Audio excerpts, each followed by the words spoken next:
Hi, I'm Simon Hill and you're watching Purebred Reds Adelaide United Fan TV. Are you after the latest and greatest football kits, boots, goalkeeper gear, teamwear, accessories or equipment? Look no further than South Australia's very own soccer specialty store, Soccer Locker. An Australian owned and operated business, the store is located at Shop 5 of 181 to 183 Grange Road, Findon. Founded in 2012, Soccer Locker was introduced into the market to fulfill all the soccer-related needs of Australians, providing a huge range of quality clothing and equipment ranging from soccer balls, team kits, goalkeeper gear, accessories and much more. As well as stocking all current football merch from your favourite overseas teams, recently arrived stock also includes stunning retro kits from some of our favourite past eras as fans of the World Game. So get shopping now at our Findon store, open from Monday to Friday and open Saturdays from 9am to 3pm. Or visit us online and take advantage of free shipping from across Australia at soccerlocker.com.au. G'day guys and welcome to the Purebred Reds Adelaide United Fan TV. I'm your host Ellis Gelios, coming to you from Martin Sports Complex, the home ground of the Adelaide Blue Eagles, and of course our Lady Reds, here with someone who's here tonight coaching the Adelaide Comets teams in the senior setup. He's renowned as being one of the most recognisable faces in South Australian football, if not the most popular football man in Adelaide. Of course, I refer to none other than Dimi Pana. Dimi, how you doing? Nice to see you, Ellis. Thank you for the nice entrance. Let's get to it, mate. Yeah, there's plenty to get through as we preview our game against the Newcastle Jets, which will be played on Friday night. Aren't they called the Comets Jets? No? We'll get to that. Okay, all good. Newcastle Jets, though, this Friday night, it'll be at Cooper Stadium, so make sure you get down to it. If you can't be there, obviously remember to check in on Fox Sports and the Kayo Sports app. Very significant game coming up against Newcastle, given the famous alumni that they've got running around there at the moment. Suddenly, out of nowhere, Dim, we've got 3 South Australians and, of course, 1 former Adelaide United player. 1 player who's also brothers with an Adelaide United senior player, all lining up for the Newcastle Jets these days. I speak of course, Tete Yengi, Apostolos Stamatelopoulos and Valentino Yuel. We'll get into all that later on, but first I just want to ask you, it's been an interesting year.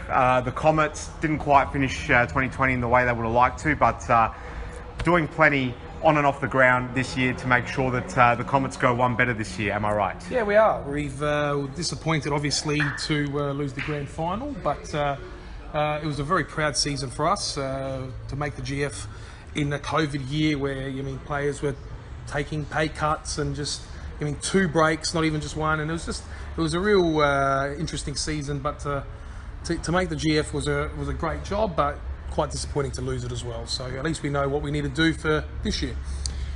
Plenty to preview. It's a big game. Newcastle coming here off a loss, which we haven't been able to say for a while. They've been in such good form. Us, on the other hand, we beat Western Sydney in a thriller, 3-2. Probably shouldn't have been as big of a thriller as it was in the end, considering we went 2-0 up. What did you make of that game overall, Dimi? Yeah, I got to watch it. It was a really good game, and I think with Adelaide United, they've got a lot of young players playing, so the inconsistencies in their performances have been really, like, 1 week really, really good and then 1 week really bad. So to go away from home against, for me, a very experienced Western Sydney side, to pick up all 3 points, and I thought it was quite convincing at one stage. Obviously, conceding late in the game made it a thriller, but I thought Adelaide United quite controlled the game and did a really good job. So, yeah, it was good to see. Yeah, absolutely. I want to just get your thoughts on the team overall at the moment. Obviously, you speak to a few of the young players. I'm going to throw you under the bus there. So you know pretty well what's going on inside the doors of Adelaide United. We're rumoured to have a Spaniard coming in very soon as well, at number 10. Is Carl getting this balance right with the lineups, the formation? How's it all panning out? And do you think he's doing a good job so far? Well, I think he's doing a very good job with such a very young team. Obviously, with the A-League finishing last year and then all the contract changes, it was very hard to probably go out and get top players. And look, we've still picked up Tommy Juric and now getting Craig Goodwin back. I think the group there is a big group, so Carl does have a lot to choose from, and I think one thing that he'll want to do is really focusing on who's training the best and making sure that, especially because he's got a lot of young players there, who's going to be standing out in those sessions. So, look, Mo Toure, Pacific, it was so good to see Pacific come on. on the weekend and actually impact and create that third goal. I thought he played really well. So, and that's not the first time he's come on the pitch and made an impact. So it was good to see for him. And obviously, like Cassini got his start, which is really good for him. And good for the Comets. It is, exactly right. It makes us look a little bit good. But like I said, it's more for Cassini. And like I said, for him, it's gonna take time. And when you're that big number 9, I mean, you need to probably get game after game. And I think with Tommy Juric in the picture, it's probably going to be a bit tougher for Cassini. But like I said, he's just going to take it game by game, and he's doing a really good job. So, yeah. Now, as we know, this is an Adelaide Comets themed preview, so we're going to go through all the former Comets players at Newcastle Jets one by one, and assess them, the time you spent with them here, etc., with the Comets. So we'll start with none other than Valentino Yuel, the most senior one. Got to play with him, so yeah. Now, he played for the Comets during a very decent time at the club. Your memories from him being at the Comets, and how far can he go in the A-League? Val was such a driven individual, and it just went to show, especially when he was here, young, like making his debut at the club, back in 2011. It was very raw. He then obviously went to Cumberland United. He then obviously went to Turkey for a bit, came back to the Adelaide Comets, then went to Damien Murray to Adelaide City. Look, he's someone that is very driven. So, I mean, you can see that he's going to go to that next step to try and further his development. He went to Melbourne for, I think it was 3-4 months with Bentley Greens, if I'm not wrong, and got then snapped up by Western United. Now, a lot of people, after losing your contract with Western United, might have thrown in the boots. Not him. He's very driven. Got his opportunity with Newcastle, and he's now really making a big name for himself, scoring some good goals and looking really good. So all the best to Val. He's a very good kid and very good person, not kid. And we wish him all the best, man. He's a good player. Tete Yengi, obviously brother to Cassini Yengi, who's lining up for Adelaide United at the moment. You're quite close with him and the family, coached him from a very young age, and now he's making some real strides in the A-League. Talk us through Tete. Again, Tete had a very good year last year. 19 years old, scoring about 7 to 8 goals in the NPL. It's not easy to do.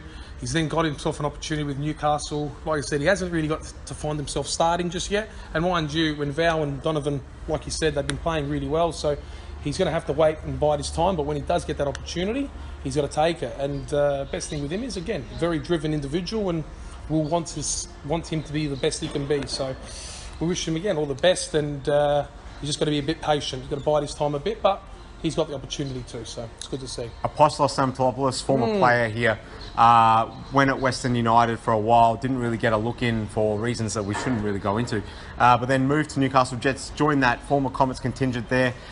We've spoken about him on this show before. Give us a rundown on AP. I'm coaching his younger brother in about an hour's time, and he's doing my head in at the moment. So, no, he's a good little player. Look, AP didn't obviously get the opportunities that he probably wanted at Western United, but again, tough with Berisha there. It's good to see him go to Newcastle Jets. Probably an opportunity for him to make his mark there. And yeah, look, AP is just very, very talented, very talented. And again, with those key position type players, they need that extra time. I'm glad to see that Val got it. I mean, because after the first week or two, Craig Deans want to drop Val, but probably because of this fact that they didn't have much backup there, he got his opportunity, and then you started seeing him score goals regularly. So I think that's what's going to have to happen for AP as well. I think he's just going to need to play 3-4 games. A lot of people expect miracles after the first 90 minutes. It doesn't happen with young kids. You need to give them opportunity after opportunity after opportunity.